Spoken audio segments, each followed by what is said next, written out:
Hi, Wasaf. Hi, Gary. Can you hear me? Yeah, sorry, I just had a problem with my mic.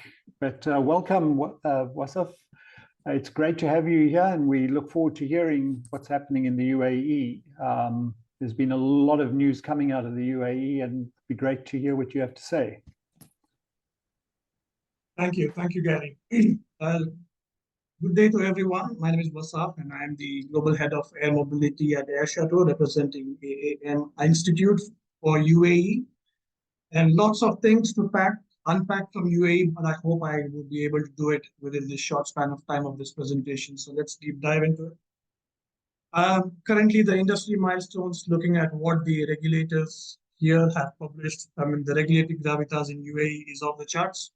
They have published the part vertical flight infrastructure, whose uncontrolled copy will be available on the GCAA, the federal regulator of UAE's website, which essentially mentions what are the standards that needs to be governed to convert an existing heliport into a hybrid model so that both the helicopters and eVTOLs can. And then we had a wonderful flight from our good partners, or I would say good partner of Dubai, Joby Aviation, who have been our ever since 2017. They did a transition eVTOL flight in Dubai. And we also had Archer doing their non-transitional eVTOL flight in Abu Dhabi, which marks a very, very important milestone in getting up the city's readiness level index. More and more eVTOLs and eCTOL companies are flying air taxi operations in UAE. And UAE has begun building vertiports and repurposing the existing heliports into a hybrid model. And moreover, I must say, even the small drone delivery applications are gaining much more wider importance in terms of developing a regulatory framework for beyond visual line of sight flights. The trials are already going on in a small aerodrome close to Dubai airport, which is called as Dubai Silicon Oasis, where they do supply regularly food and medical supplies as part of their innovation strategy for deploying small cargo unmanned drones.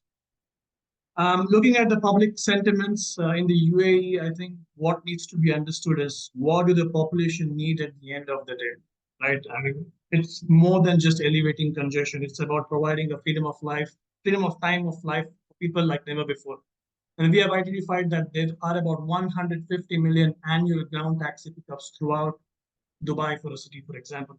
And just capturing with air taxis, 1% of that annual ground taxi pickups saves millions of dollars to the government of productivity and also generating a productivity value of 15,000 per year per passenger, per commuter. And public is keen on to hop onto these air taxis, imagining every discerning individual there traveling to a destination and viewing the skyline of city from a completely new perspective without the restriction of any congestion and being able to cross with ease. And starting each journey with these aircrafts will be the first activity of every citizen, resident, and travelers list on UAE. The upcoming events would be Dubai Air Show 2025. I think a lot of action-packed crunch events are going to happen. A lot of eVTOLs are going to be doing their demonstration flights. And I'm quite excited personally to witness these events firsthand during the event, which begins from November 17th to 21st of this year. So everyone is welcome to come to Dubai. It's going to be a sunny and very cool weather. Unlike now, it's very hot. And what makes the UAE exceptional? I think UAE is UAE, right? In adoption of technological innovation are the core Emirati values that we see in its foundation, which is marked by unity, care, collaboration, and excellence, bringing about highest intention and capability to everything that is done here.